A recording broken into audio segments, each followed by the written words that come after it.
guys here know Paulette, but I'm still going to give a quick introduction. So Paulette is an executive coach, coach educator at NYU, and an ICF registered mentor coach. And we know we're very happy. She moved to Florida 3 years ago, so now we're lucky that she is part of our community.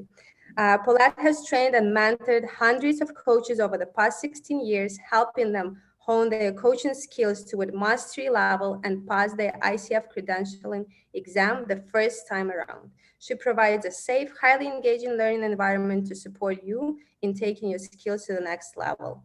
As a board and master certified coach with expertise in brain-based coaching approach, she helps coaches transform how they facilitate the coaching conversation to have a more significant impact on those they coach and get them inside with ease.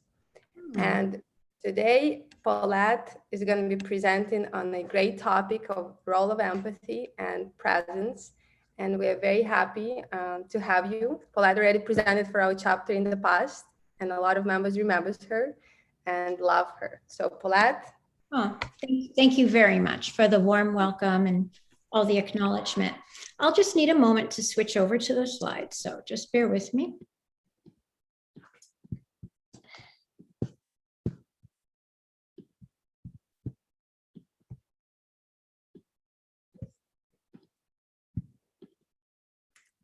Bravo. Hang on a second. Oh, enable media. Okay. Oh, I clicked enable media this time, Jimmy. All right. So welcome, everybody. Thank you for the warm welcome. I'm really happy to be here. The first thing I want to say before we dig into the topic is there's a range of experience in this room. Some may be beginners and some are seasoned. So why would we talk about empathy? This is what we learn the first time in coaching school, usually in the first few weeks, never mind the first term. And what I like to say is that when we first get to coach training school, when we process and when we learn, let's say empathy or active listening, you name it, we're listening to it from a cognitive perspective because we know we'll be tested, right? We learn the theory or the science of empathy. We learn the technique, how to do it. Do this first, do that second, do this third. And then we're asked to practice a bit. But what happens is when we truly start practicing and we leave coach training school, we may start to notice that, wow, I really want to deepen my empathy. I'm not sure I really can sense what my client is feeling. So today is about that. So if empathy is something you know inside out, and you may, I invite you to listen from a heart-based place, to learn from the heart and learn from the gut today, because you probably know some of what we're about to talk about cognitively. Today's about deepening your capacity to sense, because that's what empathy is at its core. You can talk about it all day long, but it's sensing. And how do we learn how to sense better what's happening in another? I do want to keep it interactive. So I have two other invitations. One, please ask questions, or if I ask someone if they'd like to share, please come off mute, say your name. Really happy to have it. I like to learn too. And lastly, the way I'll keep it interactive is if we have time at the end, and I truly believe we will, there's an exercise that will help you deepen your capacity to show empathy with non-clients, because many of us know, hey, this is our job. I have to do it with a client. I have to demonstrate empathy. You have to demonstrate it to get your credential. But sometimes with our family, sometimes with my husband, I'm not empathetic. So how can I deepen my ability in the outside world to bring this skill out there? So we're going to focus on that a little bit today too. So we'll cover off on 6 things real quickly. The definition of empathy, the purpose of it, the difference between empathy and similar skills, how to express it effectively, the various components of empathy, and what our challenges are, what stands in the way of our being as empathetic as we possibly could be. So I'm going to start at the very beginning. And again, this may be something you already know, and that's okay. But I want to share bear with me. I'm going to share a few quotes with you, some really great definitions of empathy. But I'm curious, would you be willing to share with me, how do you hold empathy in your mind? How do you define it?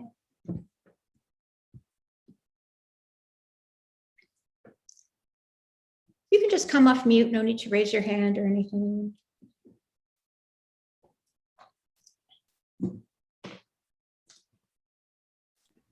I don't know. I think empathy is being incredibly present and understanding energy and just what's actually the words behind the words, or the thought that's going on based on the tone and just the general aura or energy of the person there, and being able to match that sense of being.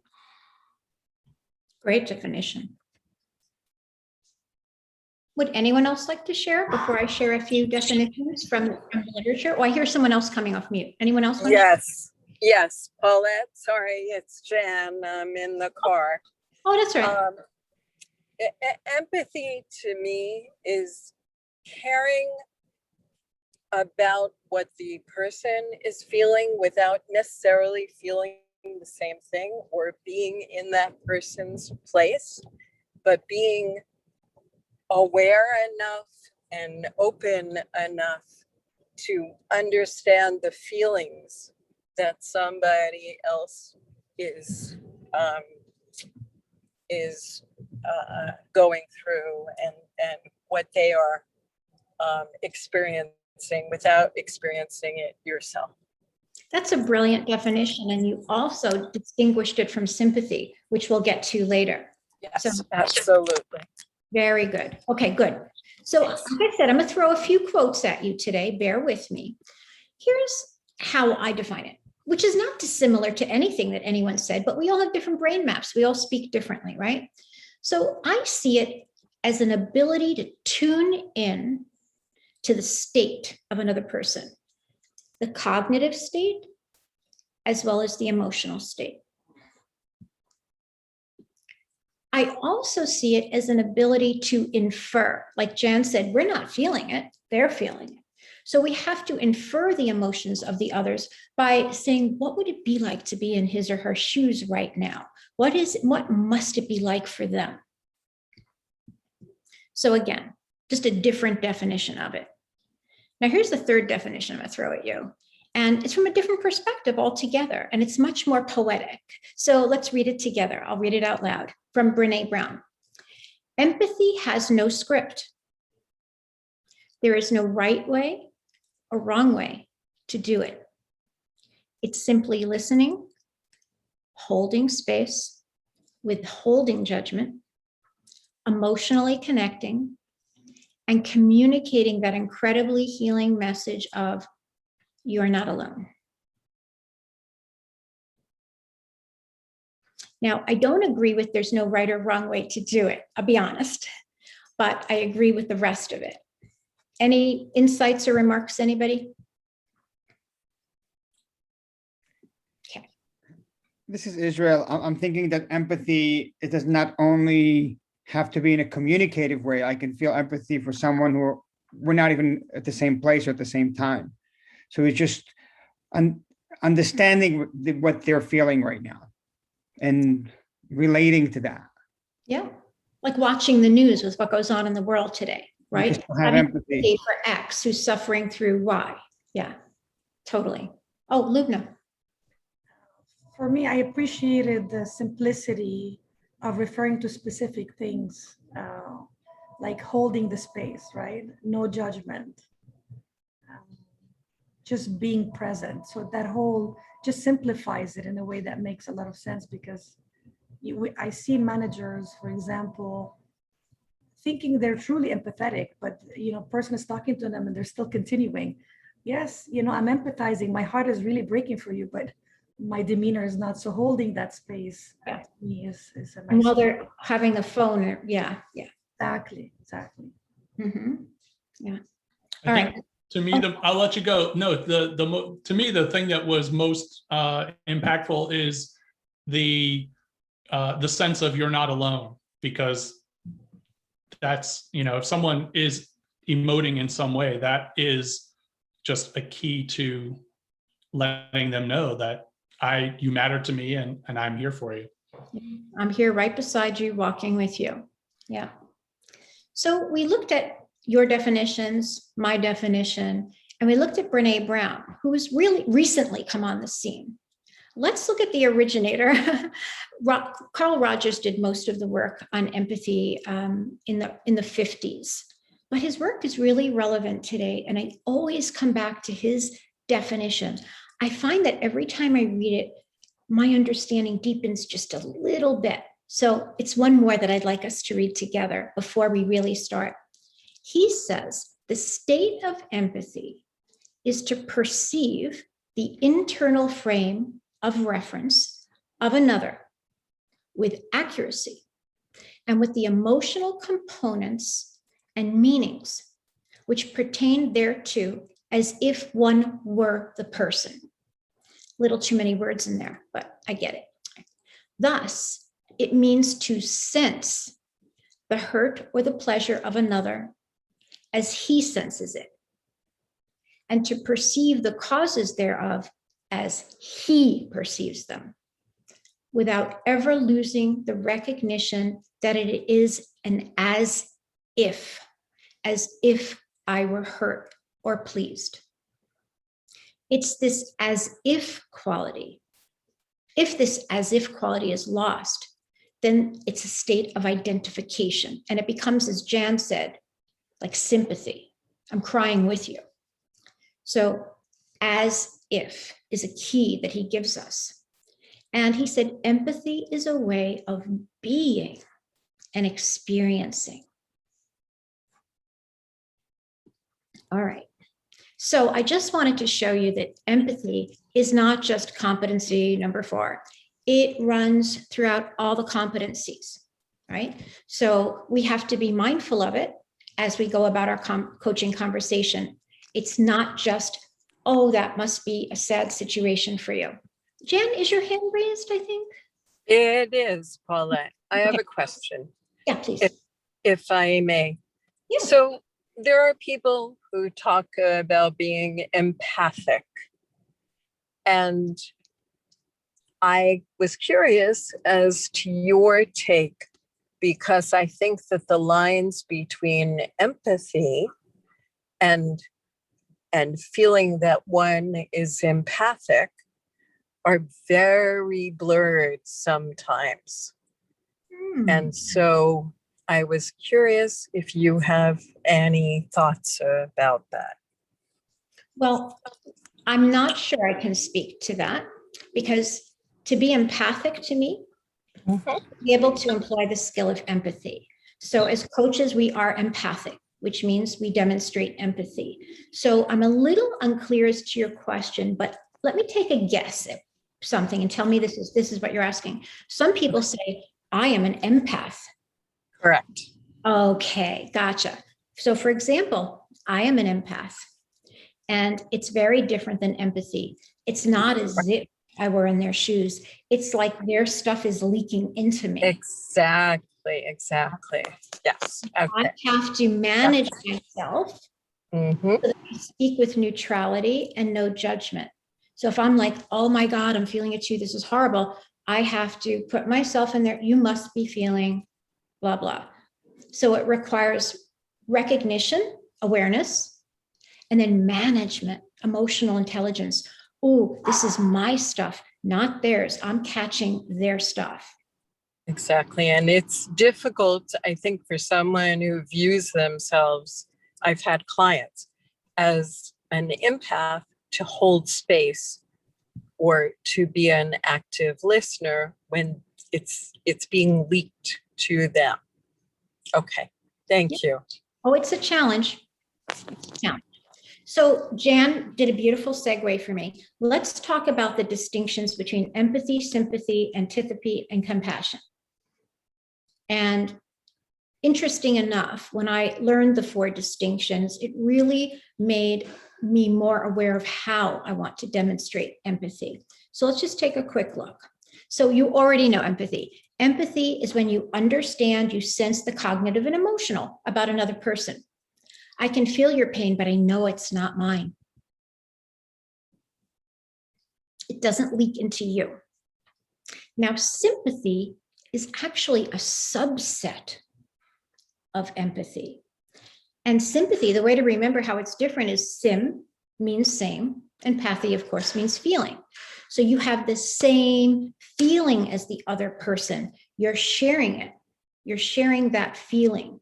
Perhaps, oh, I hate to even say this, their dog died. And you're connecting to it so much, and you have the same feeling inside you, and you're with them and you're crying because you're imagining your dog crying. So you're being sympathetic. You're aligning with their feeling. Okay. Now, antipathy is pretty easy, right? Anti meaning opposite. So some people, they might be good at reading emotions, but they don't use the data for a positive. For example, a sociopath. Maybe they can sense what's happening. Sometimes they can't, but maybe they can, but they don't act on it positively. It makes me wonder, I almost hate to bring it up, but this is so relevant to what we're learning. What in the heck was that cop thinking who murdered that civilian? What in the world? Is he a sociopath or was it antipathy? I know this is wrong. I know how this must feel. I know how his family would feel, but I'm doing it anyway. Right? So antipathy.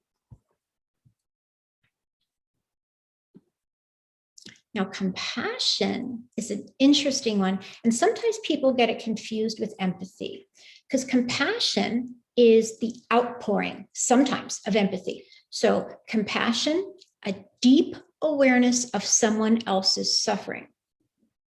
So far it sounds like empathy.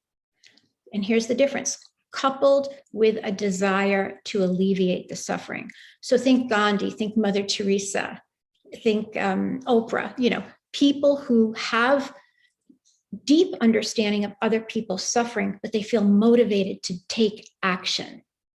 And what's interesting is they did a neurological study of people who demonstrated compassion. And, through videos and images, they were able to monitor their brain.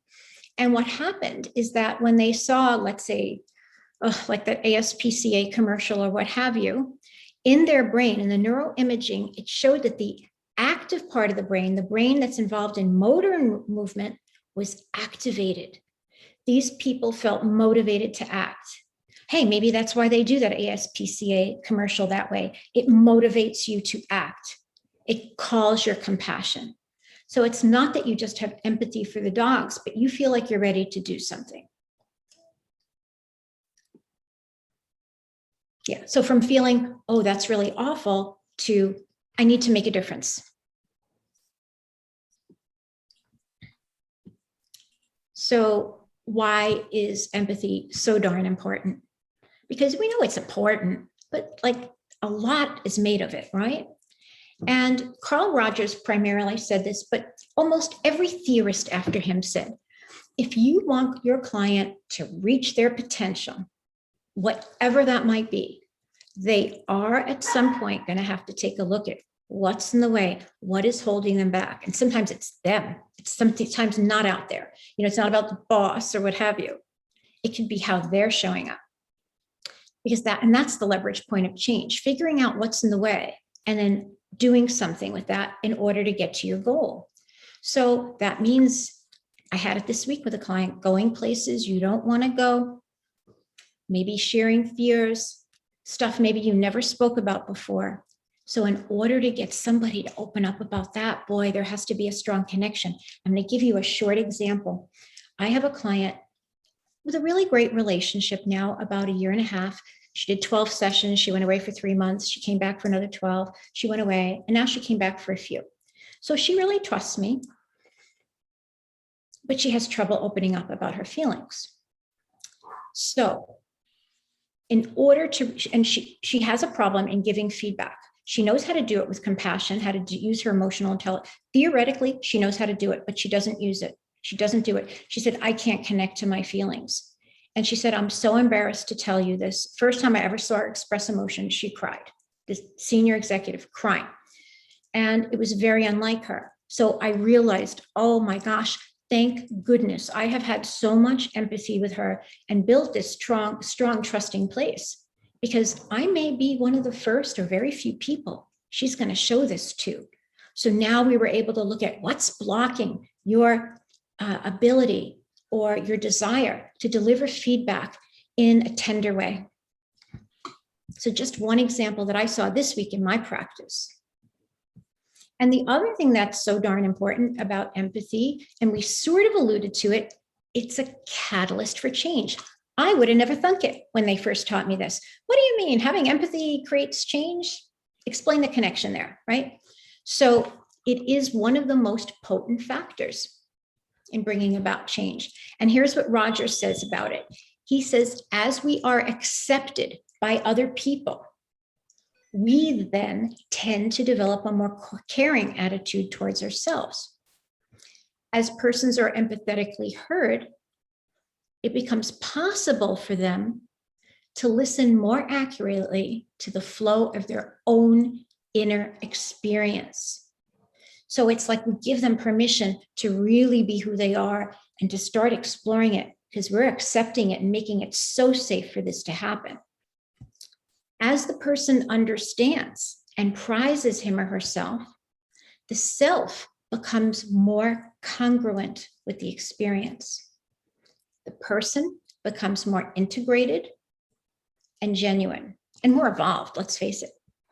This enables the person to be more self-generative. So coaching is all about they're going to self-generate solutions. So we want them to be more self-generative. They have to come up with a solution. And there's a greater freedom to be the true whole person.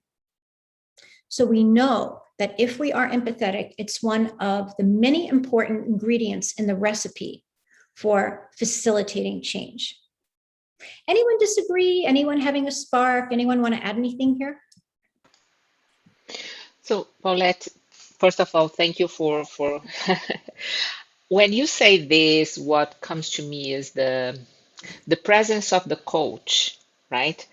In this empathetic behavior, or when we ask the questions, just for be there, right? And allow the client to feel that it's a safe space, because we have no judgment, we just have questions and curiosity. It's what your previous slide brought to me, the power of our presence and our strength as a coach, with our questions, and witnessing the client, so they can really tell us whatever is happening, or even discover new possibilities for themselves. This is what you just said awoke for me here.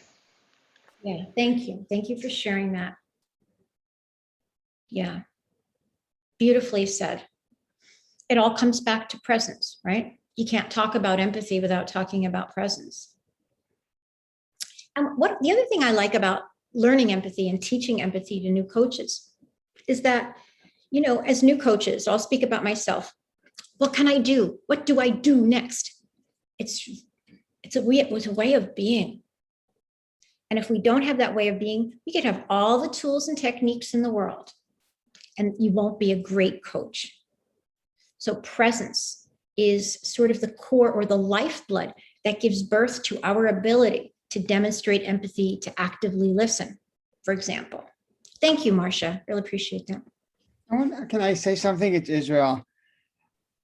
Sometimes I feel that there's another level in the emotions of the client. So the issue they really have is in there, but in the outside, there's a lot of frustration. And sometimes the empathy to that frustration allows them to go through that, and then they can take care of really what's happening. Yeah. Thank you. Yeah. Accepting that level frees them up to go even deeper. Yeah. Like, you're okay. It's okay. You can go there. It's like permission to, yeah. Thank you. So how do we express empathy? We've all learned this, right? But here's a particular perspective. And all of this, by the way, is evidence-based. This isn't, except for the one definition that was mine, this isn't Paulette Rayo. This is evidence-based learning. When you teach at NYU, it has to be based on the science. So how do we express empathy? We reflect back feelings non-judgmentally. I already heard that many times. We check in to ascertain whether or not we accurately got it. Did I understand the essence of how they're feeling, of how they're being right now? So Carl Rogers said, demonstrating empathy is a verification process, checking in. I sense X and Y. Is that how it is for you? Or how does that land for you? So we may be incorrect, and it doesn't matter if we are. The client appreciates our trying to understand them. And even if we're wrong, and it happens once in a while, they'll say, no, I'm not frustrated. I'm really angry, or what have you. Like Israel said, it's an open door to go there now and see what's really happening. And I think I already said this. When we demonstrate empathy, we're really saying, is this how it is for you? Is that right? Right? Is this the color, texture, flavor of what you're experiencing right now? I really want to know you. I want to be here with you on this journey, walking next to you, holding your hand. Do I have that right? Now, what's interesting, I get new students in my class who tell me all the time, oh, I'm not empathic. I can't go there. I don't even know my own feelings. I wouldn't know someone else's feelings. And I hear this often. I have trouble deciphering people's feelings. So the truth is, if you can relate to that, I have good news for you. We are wired for empathy. You absolutely can deepen your ability to be empathic. That's how our brain is built. So going back to the science, neuroimaging shows that if we're watching someone, oh my God, I saw on TV yesterday, I hope you don't cringe. It was a crazy movie. Someone took pliers and pulled off someone's nail. And I watched it. I absolutely cringed. I felt it all over my body. So the neuroimaging proves that our pain matrix lights up in the very same region where we would experience the pain. Why is this? That's kind of weird, right? And the reason it is, again, science. We have these things called mirror neurons in our brain. The brain is the only organ in the body that's contagious. You can't catch what's going on in my liver right now. You can't catch what's going on in my lungs right now, but you sure can catch what's going on in my brain right now. My mood, my energy can alter everything we're doing now and in any setting that I'm in. And that's why we say in coaching, and I don't know which coaching school you went to, if they took a brain-based approach or not, but that's how I learned. I learned in 2004 from Dr. David Rock, and I loved it because I really understood how and why coaching worked. Essentially, if we believe in the client's capacity to solve it for themselves, if we truly believe that, and we stand in that position and not tell them what to do and ask curiosity-based questions, they will figure it out for themselves simply because we believe they can. It's not airy-fairy, it's science. And if you want to read the science, it's in a book called Social Intelligence by Dan Goleman. So if I'm in a crappy mood and I'm hanging out with you, your mood is going to change. It's just how it works. It's also called emotional contagion. So we absolutely can feel what another person's brain is feeling. But how do we do that? How do we get more effective at it? Oh, so a word about emotional contagion. I'm ahead of myself. So emotional contagion is a process whereby a person or group can influence other people in the group on a conscious or an unconscious level. And they prove this with monkeys, they prove this with babies. If one baby is crying in the room, they all start crying in the room. Hey, Anastasia, I see that there's some stuff in the chat. I don't know if it's for me or if you're going to monitor that. Just let me know what to do. Everybody, I was just putting a note of the book that you mentioned. Okay. I'll ignore it, okay, until you, Yes, Okay. ignore it. all right. I don't want to get too distracted. All right. Okay. So what does empathy require? We already know about the presence, and that's sort of included in this answer, right? Two types of listening, being mindful and then being reflective. So it's actually two sides of the listening coin. So mindful being attentive, non-judgmental, non-reactive, and trusting yourself. That's mindful listening. Now, reflective listening, we're all real familiar with, but hey, a reminder, right? Reflective listening is listening to understand, not to respond, and reflecting back the emotions or the cognitive data with respect and appreciation for who the person is and what they're going through. And it requires us to be motivated to advance our understanding of what's happening.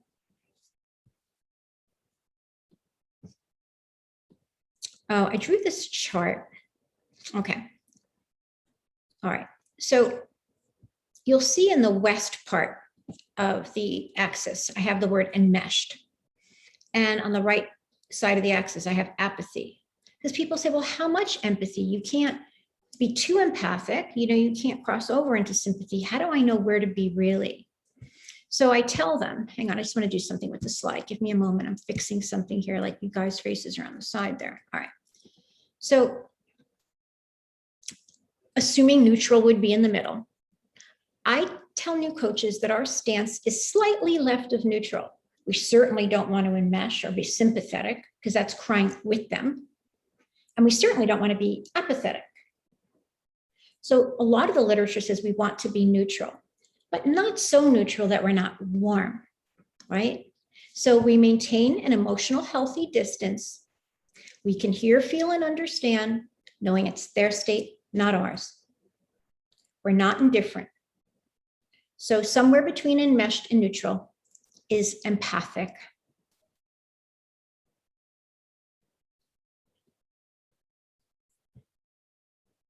Now, you all learn this in coaching school, right? How do you do it? What do you do first, second, third? That's why I don't agree with Brene Brown. There is a proper way to do it. So the first thing you have to do is take perspective. This is the most important part of empathy. And this is the part new coaches have a problem with. How do I take the perspective of the others?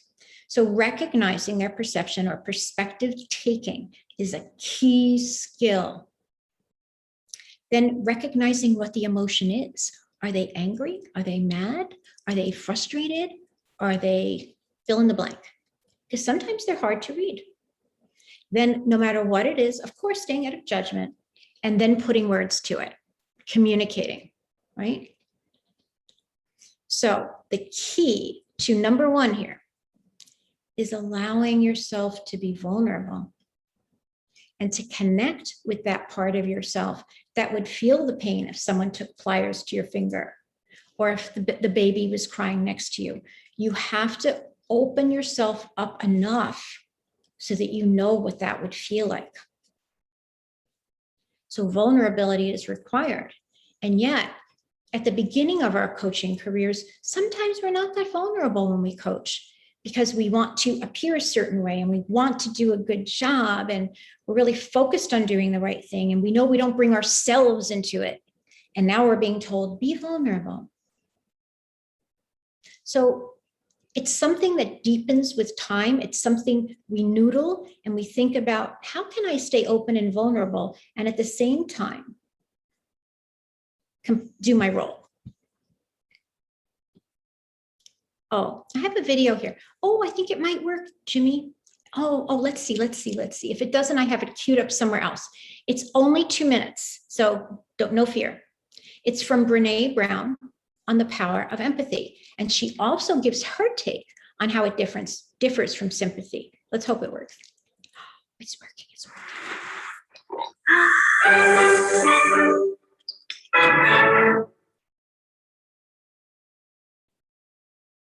So what is empathy and why is it very different than sympathy? Empathy fuels connection. Sympathy drives disconnection. Empathy, it's very interesting. Teresa Wiseman is a nursing scholar who studied professions, very diverse professions where empathy is relevant, and came up with 4 qualities of empathy. Perspective taking, the ability to take the perspective of another person or recognize their perspective as their truth. Staying out of judgment, not easy when you enjoy it as much as most of us do.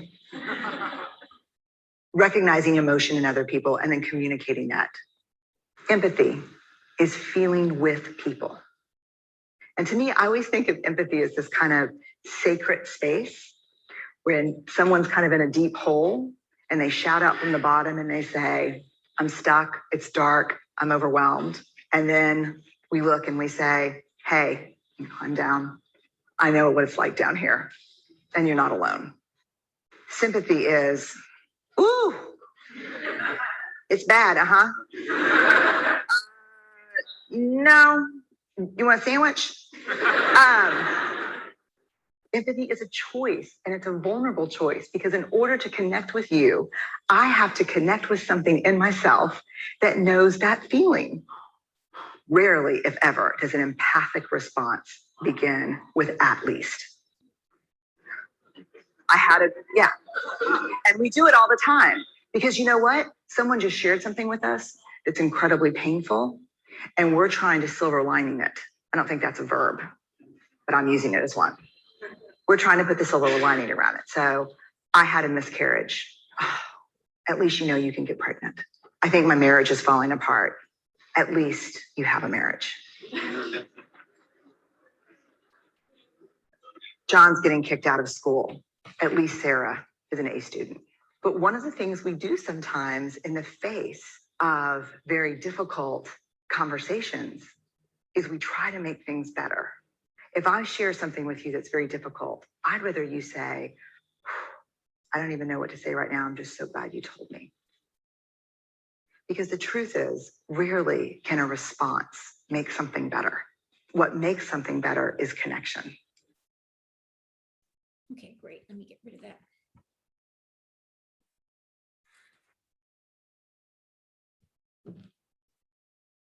Thoughts, reactions.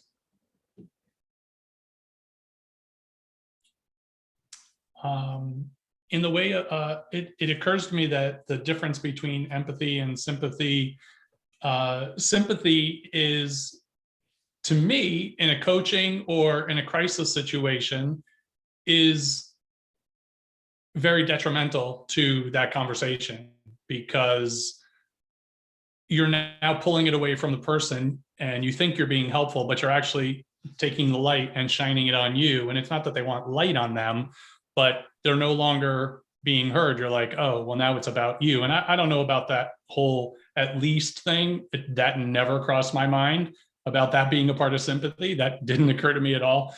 So that was weird. But empathy is actually being there with that person and feeling along with them and showing, like we said before, that you're not alone, that you belong here and I'm here with you.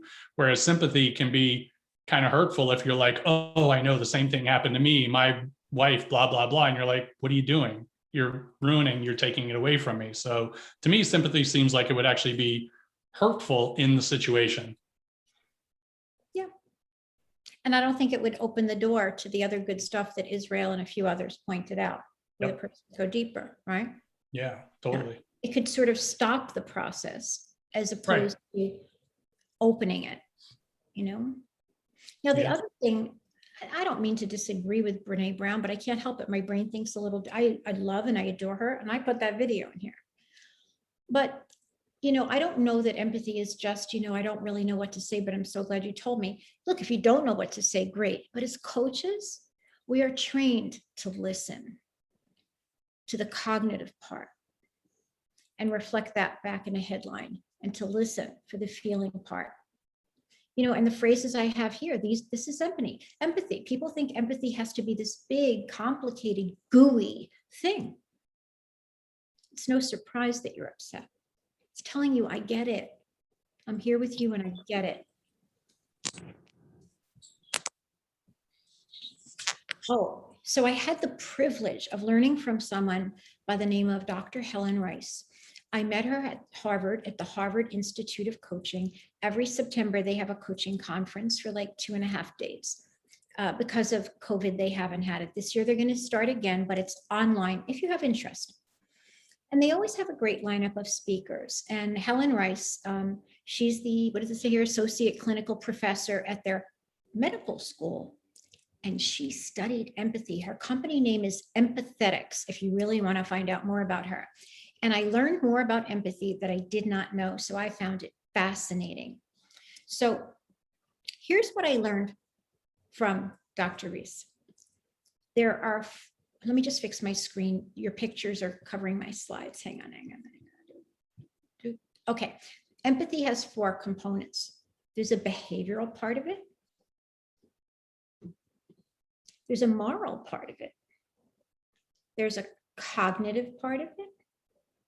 And there's a feeling, affective part of it. Now, we don't always choose to act on all 4. So now let's dissect them. Let's look what each one is. So you can just take a look at yourself and say, oh, is there a nuance here for me to deepen my practice? Okay, cognitive empathy. I can think about what the other is feeling. Sometimes I hear coaches reflect back. Sounds like you really want to go for that new job. Instead of, wow, that's a great undertaking and it's going to take a lot of energy, but I can see you're really committed to getting that new role, right? So when we only listen to the words, when, you know, because Jimmy said it's beyond the words, it's behind the words too. When we only listen to the data, the cognitive, because that's how many of us were trained. It's how I was trained in corporate America. What do you think? What's your point of view, right? It's all about thinking. So sometimes we don't feel they're suffering, but we know they're suffering. So sometimes, even if we don't know what they're feeling, we have to act in an empathetic way. So cognitive empathy is just to think about it. It's called imaginative empathy for obvious reasons. I imagine you feel X, right? But we're not really sure because we're up here. Another type of empathy is the feeling type, affective empathy, which is also called mirrored empathy because of the mirror neurons, and emotional empathy. And that's the capacity to feel what it might be like for another person who had her nail torn off. Ooh. So that's another type of empathy. Third type, behavioral empathy, which is often leads to compassion. So behavioral empathy, and this is the perfect example of it, right? I think this is Mother Teresa. It's what we choose to do because we sense or infer the feelings in another person. It's also called empathic action, and some people call it compassion, empathic action. If you had to take a definition of compassion, it's empathic action. And then this one is interesting. Moral. There's a moral aspect to it.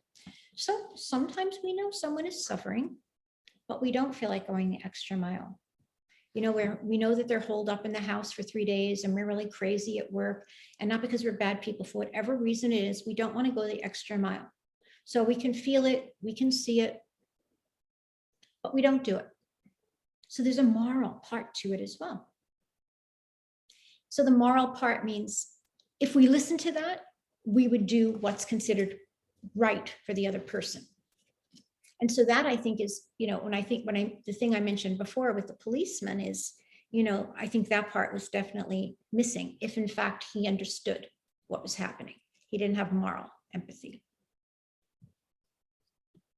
Okay, so I have a list here, but you guys know this. I just put it up in case, you know, I shared something, you know. What are your challenges? to being empathetic. I'll share mine. I'll be vulnerable. Sometimes I get really focused in the story and the dilemma at work or where have you, and I'm trying to help them think it through. And then I have to say, oops, Paulette, you're also a being. You're not just a doing. So my challenge is sometimes I don't actively listen. Sometimes I'm listening to the words. I thank God though, after all these years, I do catch myself and I can go back, but that's where I can get in trouble. That's my challenge to being empathic. Any of you guys want to share yours?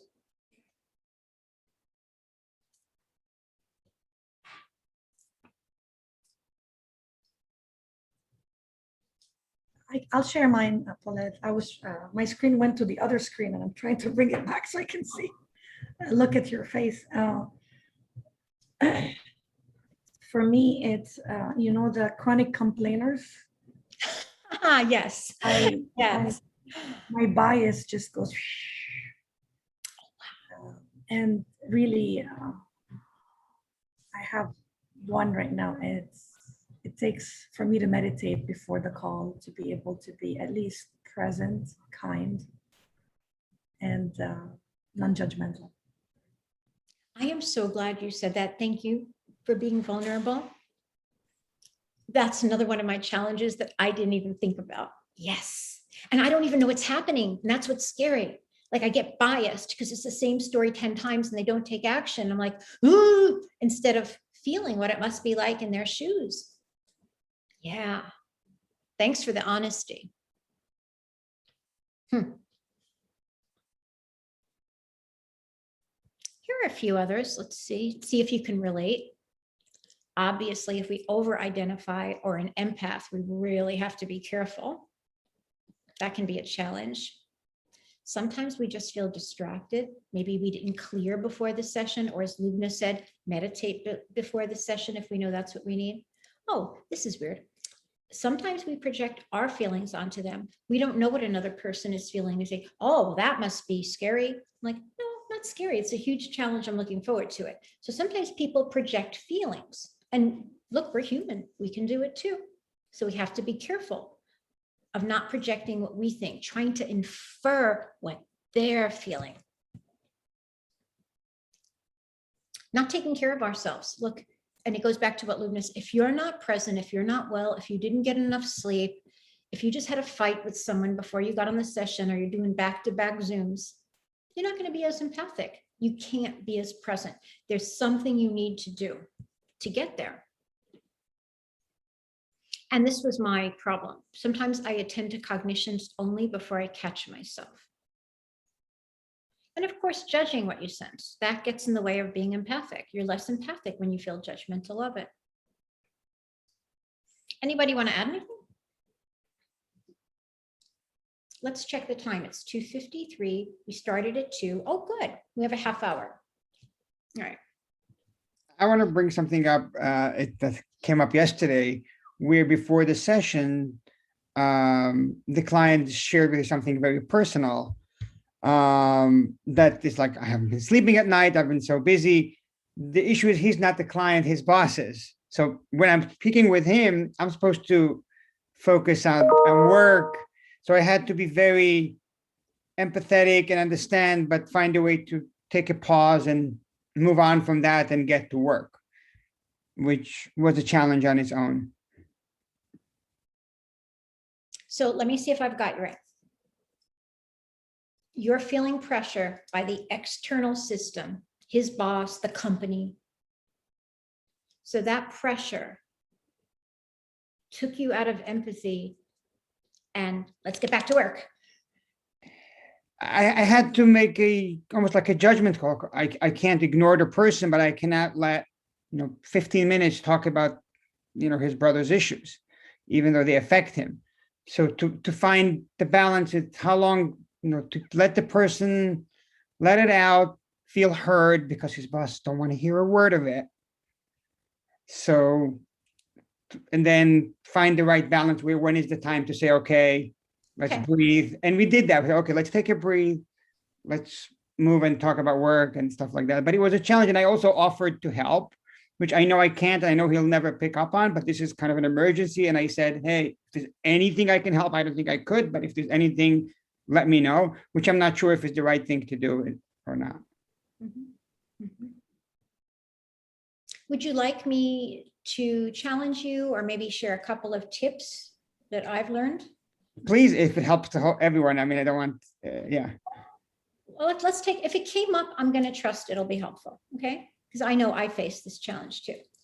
Okay. So the first thing is, unless you deal with the empathy part, going to the other part isn't going to work as well, because they're going to feel that you kind of like, he's worried about the company, you know. So one thing you could do is you could say, all right, so we have an hour today. I see that you want to talk about your feelings regarding what's happening with your brother. You need to work that through in order to be present for the business. How do you want to divide? How much time would you like to spend on that? Because I know you have this goal that's very important to you. Tell me, how do you want to do that? And they may say, oh, 20 and 40, 15 and 10, and then you can hold them accountable to that. That's one way, right? And the other way is to listen so well that you find a connection between the feelings and the responses and what's happening in his personal world with maybe what shows up at work. Because wherever I go, there I am. I don't care if I'm at church, at work, with my husband, with my girlfriends. I bring my assumptions, I bring my views, I bring my attitudes, I bring my beliefs. So I want to dispel the myth that you might have been not wasting time, but that it wasn't as valuable as the other part. So with that in mind, you could ask yourself the question, what am I learning about this person that it's definitely going to show up in the work environment. Does he give up easily? Does he get angry? Is he, whatever it is. Do either of those resonate or help you at all? Oh yeah, definitely. They're both great. Okay. Stored, Yeah. saved and stored. Thank you. Yeah. Anybody else have any ideas for Israel?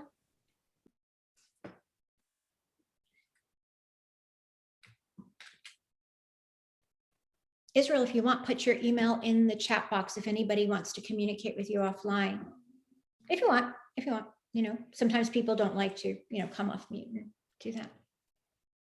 Okay. So, guys, I am inviting you to switch modes with me. I promised you an exercise. Now this exercise here, let's see what I say from the slide. All right, so we know how important it is to be able to see from multiple perspectives.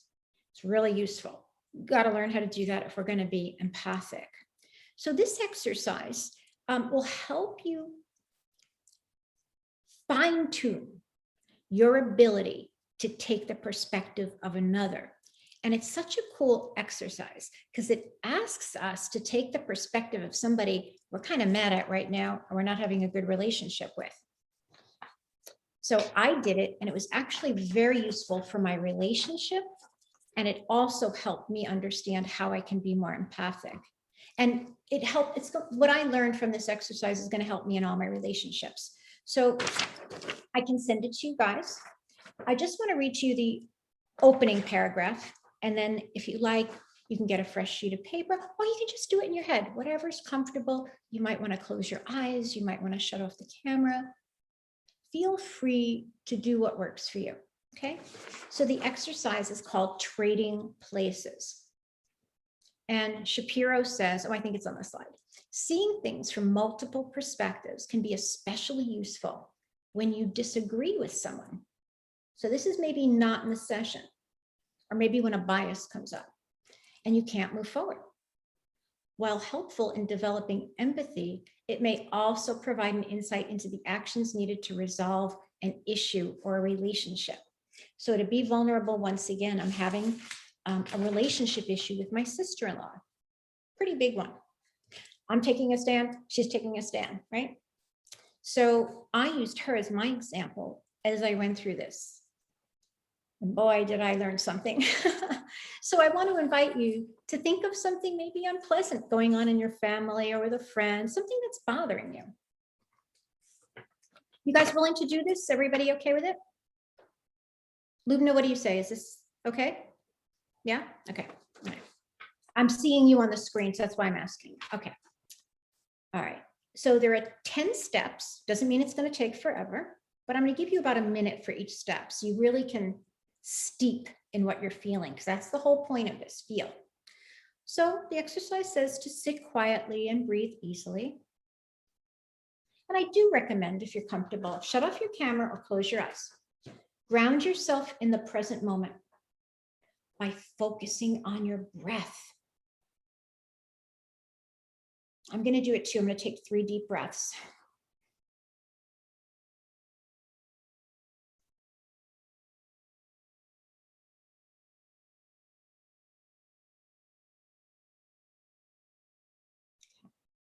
Bring to mind a difficult or uncomfortable situation with someone that you're having.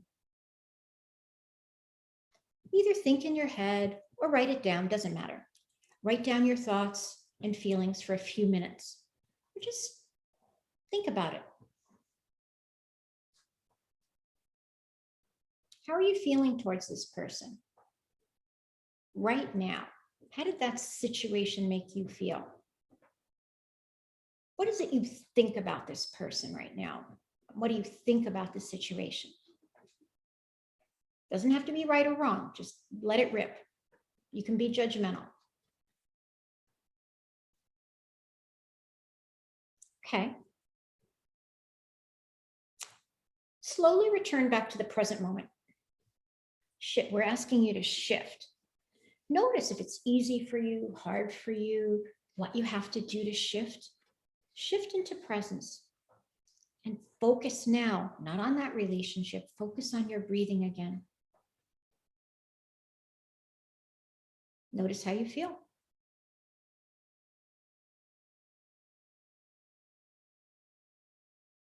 Okay. Now here's the hard part, the challenge. Now think about the thoughts and feelings you believe the other person may have. What do you think they think? What do you think they're feeling right now?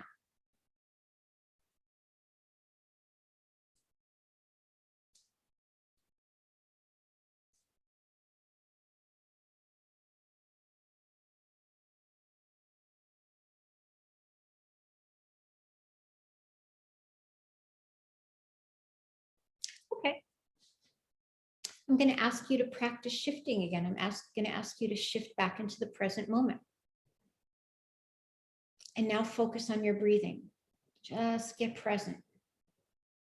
Don't think about their feelings. Don't think about yours. Just get as present as possible by breathing.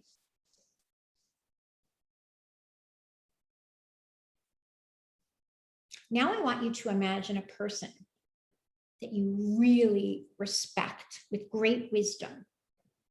Real, imagine, dead or alive. And feel their support. Feel their compassion for you and this situation. And now consider their guidance to you. What is their guidance? What do they notice? What would they tell you?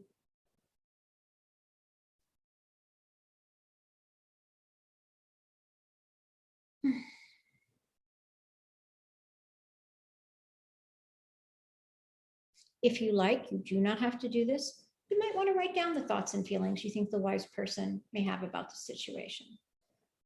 But keep focusing on your breathing if you choose to write it down.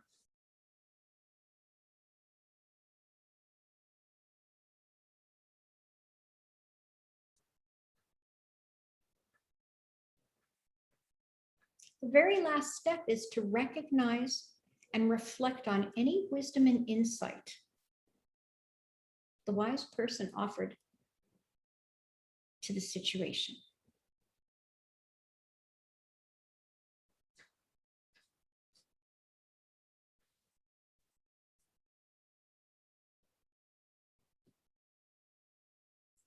And when you are ready, there is no rush. When you are ready, come back into the room.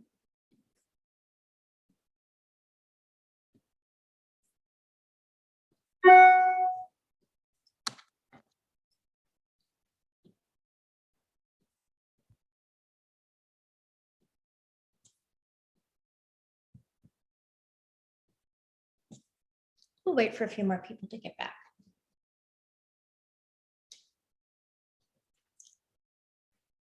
You know, it's funny, even though I led the exercise, I got another insight into my situation.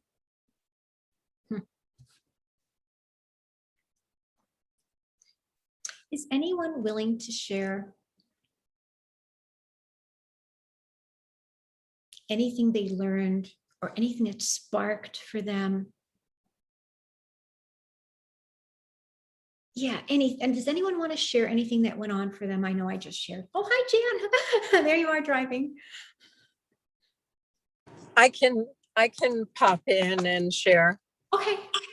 Okay, so, and I'm in a parking lot, not driving. Yeah, So, I don't want you to, yeah, okay. right.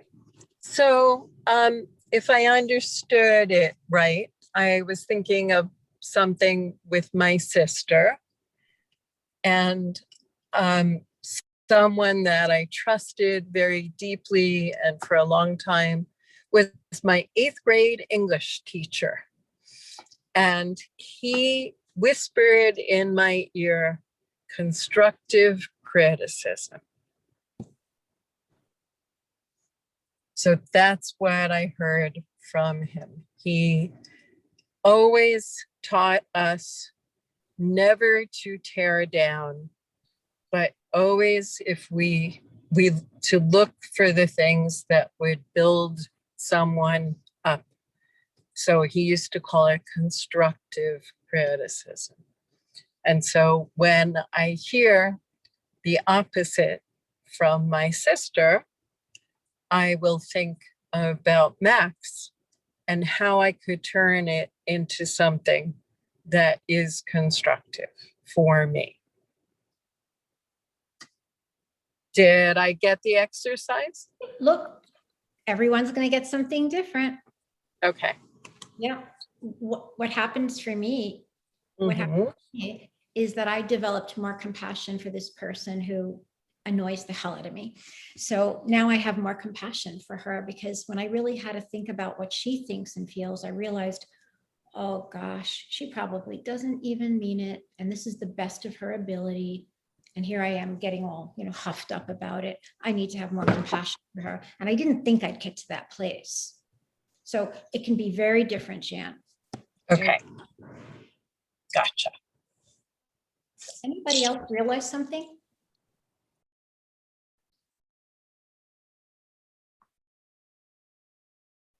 It's hard to have empathy with people you're angry with. And I think that's why it's a good exercise.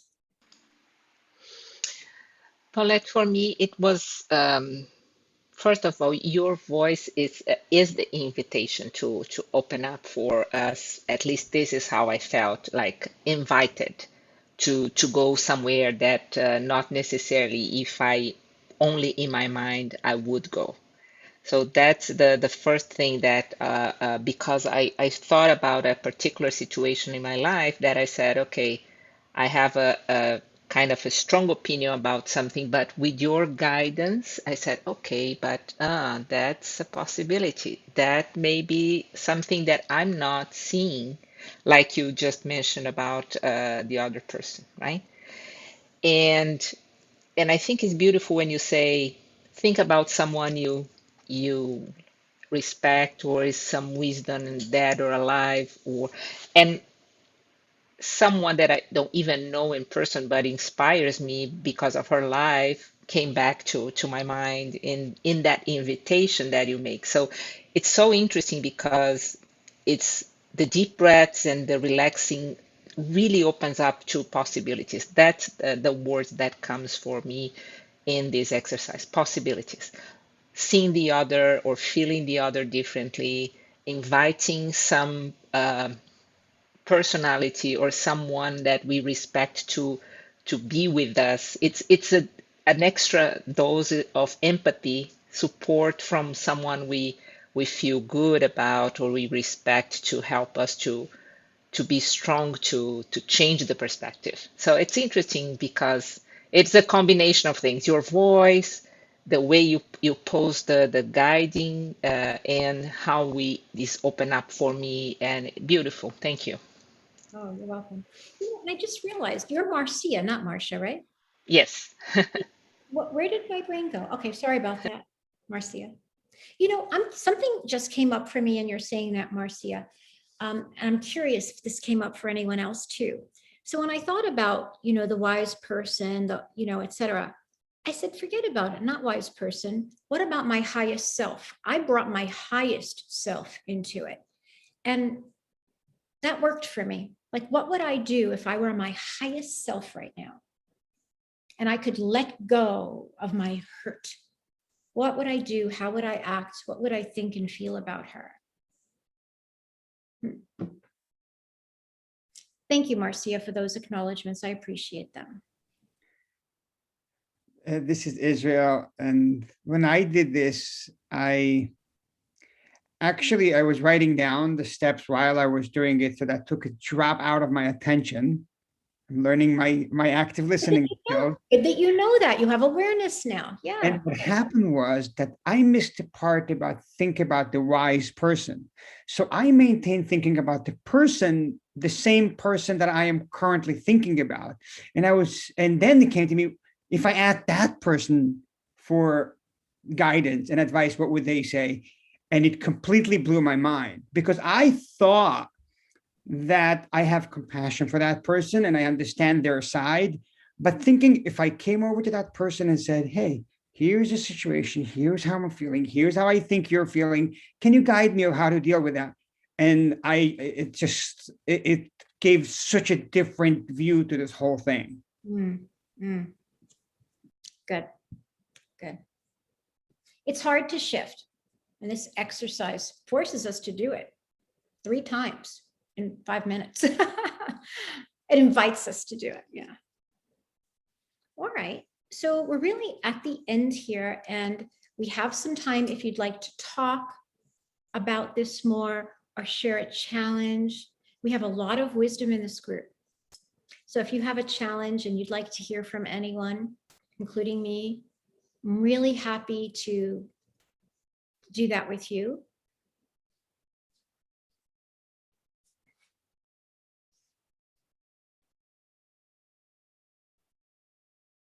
I do want to thank you so much for showing up. When you see a topic that you already know, you're like, what? I don't have that much time. And you took a risk. So I want to thank you for taking the risk. And I truly hope that you got something from it. And it doesn't matter if it's this big or this big. Every time there's a shift, we transform if it's internal. So it's like that book I just read. It's such a great book, Atomic Habits. He said new habits are built 1%, 1%, 1%, 1%. We think we can go from 0 to 60 in 5 minutes, and then we get disappointed when we can't. It's 1%ers. And for me, that exercise was a 1%. So thank you. I appreciate so much this opportunity. I'm honored and privileged that you asked me to do this, ICF South Florida. And I want to turn it back to you, Anastasia. Are there any closing remarks or things? I see that Julie has her hand raised. There were a few questions. There she is, Julie. You want to ask a question? Yeah, I was just letting you know that the minute you said higher self, everything fit in alignment. Because spending the time looking for a wise person was kind of putting my focus away. And the minute that, I normally consult my higher self, and that's how I build my intuition when I am not sure about things. So when you said right now that the interconnection to your higher self, it made all the sense in the world. So thank you for sharing that. That was amazing. Of course. And thank you for your generosity and sharing and acknowledging me. I appreciate it. So I guess over to you, Anastasia. Is she here? Let's see. Where are you? I can't find you. Oh, there you are. Yeah, there was Amelia who asked a question earlier when you were talking about the mood, and she asked, what's more contagious, a good mood or a bad mood? And Lubna tried to answer. I don't know if you have any. I know one thing about it. That I'm happy to share, and then let's see if anyone else knows more. So I do know this. Bad moods, bad feelings, and bad experiences are like Velcro. in our mind. And positive moods and positive experiences are like Teflon. If we go through a whole day and something goes wrong, that to us is the thing we talk about that night, right? So bad moods, I don't know that they're easier to catch, but they can hold on longer if you allow it to go through the loop. And there are two schools of thought, depending on which scientist you talk to. If you talk to John Gottman, who runs the Marriage Institute, he said you need 5 appreciative comments to negate 1 negative. And if you talk to Dr. Barbara Fredrickson, who's another teacher over at Harvard, she wrote a book called Positivity. She says the ratio is 3 to 1. So who knows which one is right? But the point is, if we want to negate a bad mood, a bad experience, a bad anything, we really have to look for what we're grateful for. We have to look at what's working. Otherwise, the bad can stick a hell of a lot longer. I hope that helps with the question. Thank you. Anybody else want to share anything about that? Any neuroscience majors? Okay, she said it does help. All right, back to you, Anastasia. Well, so far, I don't see any more questions. I personally want to first say thank you and also ask if anybody has more questions, just to ask in person, not in the chat. Sure. Or any comments? Or Paulette at truenorthresources.com. Yeah. I like to share, so you won't be bothering me. Paulette at truenorthresources.com. Thank you so much, Paulette. Really good. Thank you, Marcia. Thanks, everybody. Really good connecting with you all today. Thank you. Before we finish, I have a quick question, if I may. I just wanted to give everybody an opportunity. I don't know if they have any. So you used Carl Rogers, and I heard a lot of other, psychotherapists. So for the empathy and in general for coaching, the topic of the difference between the coaching and therapy, how much can you go in the past and how much can you go deep, and the whole topic of empathy. So I just wanted to ask you from your personal experience, because there was a lot of research based on therapy, on the therapists, right? Because all of those are psychologists and therapists. How do you personally distinguish of how far can you go and how deep, and not to cross certain lines? Yeah, that's a very good question. So empathy can go deep, whether it's in therapy, in teaching, or in coaching. In fact, Roger said, and the scientists today who are looking at it say, that 50% of the results in therapy, coaching, and in the classroom have to do with the relationship and the connection between the student and the teacher, or the coach and the client. So empathy is a given, and it has nothing to do with, is it teaching, coaching, psychotherapy?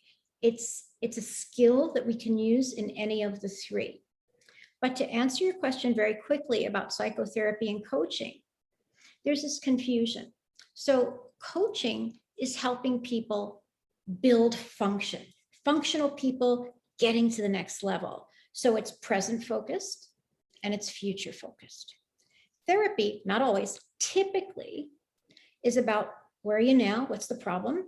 Where did it start? What's that about? Tell me about it. So the difference between psychotherapy and coaching has to do with its focus, forward versus past, and helping functional people raise their function and curing dysfunction on the therapy side. So you never have to worry with empathy, are you crossing any lines? You cannot, so you can rest assured on that one. I understand. I guess I was talking a little bit more about the feeling part, because we are trying to understand their feelings and empathize with the feelings, but we do give them the room, for example, to feel certain things. How deep do we go in discovering what is behind the feelings? Do we just give a space, let them get through the feeling, and then move on? Or we go behind the feeling of what caused the feeling? And I guess that's the part of the empathy that I was trying to clarify. I think as deep or shallow as you want to go with feeling is going to be okay. If you want to explore the feeling and what's behind the feeling, that's cool. That doesn't make it therapy, and that doesn't make it out of our realm, because we're asking, what are you feeling? What's behind that feeling? So it's not therapy, it's identification. It's teaching them emotional intelligence, identifying your emotions so that you can manage them if you choose. So I don't think you run a risk there. Okay, thank you. Someone else, yeah. Well, thank you so much, Paulette. That was really great today. I think each one of us got more than 1% of something with the exercise and the presentation that you gave us. And we're very grateful for your time, your experience, your knowledge. And we want to see you more being part and active member of our team.